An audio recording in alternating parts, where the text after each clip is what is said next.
നമസ്കാരം. Raf talk ഫുട്ബോളിലേക്ക് ഏവർക്കും സ്വാഗതം. എഫ് സി ബാഴ്സലോണയുടെ ഇന്നലത്തെ കളി സെവിയ്യക്കെതിരെ 5-2 തകർപ്പൻ ജയം ജയിച്ച കളി അത് കാണുമ്പോൾ ബാഴ്സ ആരാധകർക്ക് തോന്നുന്ന ചില കാര്യങ്ങളുണ്ട്. അങ്ങനെ ഒരു 5 കാര്യങ്ങളാണ് നമ്മളിവിടെ പങ്കുവെക്കുന്നത്. ഒന്നാമത്തെ കാര്യം, കൺസേലോ. ഇന്നലെ മികച്ച പ്രകടനമാണ് അദ്ദേഹം നടത്തിയത്. 2 പെനാൽറ്റീസാണ് അദ്ദേഹം വിൻ ചെയ്തത്. സോ കൺസേലോ സ്റ്റാർട്ട് ചെയ്യണം. ബാൾഡേക്ക് മുമ്പ് അദ്ദേഹത്തെ സ്റ്റാർട്ട് ചെയ്യിക്കണം. പെക്കിംഗ് ഓർഡറിൽ അദ്ദേഹത്തിന് ഒന്നുകൂടെ ഒരു സ്ഥാനം കൊടുക്കണം എന്നൊരു ഫീൽ ഇന്നലത്തെ കളി കണ്ടപ്പോൾ എന്തായാലും ഉണ്ടായി. അതുപോലെ തന്നെ പെനാൽറ്റി, റാഫിഞ്ഞ 2 പെനാൽറ്റികൾ ഇന്നലെ ഗോളാക്കി. ബാഴ്സയുടെ ഫസ്റ്റ് പെനാൽറ്റി ടേക്കറായിട്ട് റാഫിഞ്ഞയെ അസൈൻ ചെയ്യണം.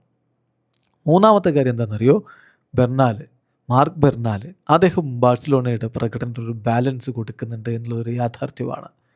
സോ അദ്ദേഹത്തെ അത്തരത്തിൽ ഉപയോഗപ്പെടുത്തണം. പിന്നെ ചാവി എസ്പാട്ടിൻ്റെ പ്രകടനം വളരെ സോളിഡായിരുന്നു. വളരെ മികച്ച രൂപത്തിൽ തന്നെ അവൻ കളിച്ചിട്ടുണ്ട്.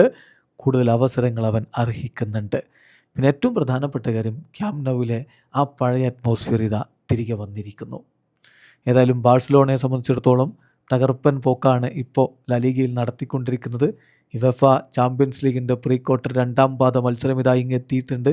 ഈ മിഡ് വീക്കിൽ അവർ ക്യാമ്പ് നൗവിൽ വെച്ചിട്ട് ന്യൂകാസിൽ യുണൈറ്റഡിനെ പരാജയപ്പെടുത്തുമെന്ന പ്രതീക്ഷയിലാണ് ആരാധകർ. ഗവി മടങ്ങിയെത്തിയിട്ടുണ്ട്. അതും മറ്റൊരു പോസിറ്റീവായിട്ടുള്ള കാര്യമാണ്. പക്ഷേ ഗവി ന്യൂകാസിലിനെതിരെ കളിക്കുമോ എന്ന് ഹൻസി ഫ്ലിക്കിനോട് ഇന്നലെ ചോദിച്ചപ്പോൾ അത് പറയാൻ പറ്റില്ല. പക്ഷേ അവൻ്റെ മടങ്ങി വരവിൽ എനിക്ക് വലിയ സന്തോഷമുണ്ടെന്നാണ് പറഞ്ഞത്.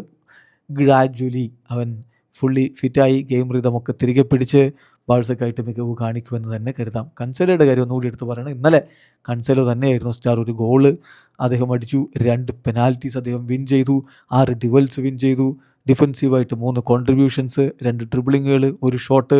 കൺസേലോയുടെ ഈ വരവ് തീർച്ചയായിട്ടും ബാഴ്സയ്ക്ക് വലിയ രൂപത്തിലൊരു ബൂസ്റ്റ് നൽകിയിട്ടുണ്ട് എന്ന് വേണം പറയാൻ. വീഡിയോ അവസാനിക്കുന്ന ഫുട്ബോൾ ലോകത്ത് കൂടുതൽ വിശേഷങ്ങളുമായി റാഫ് ടോക്സിൽ എത്താം.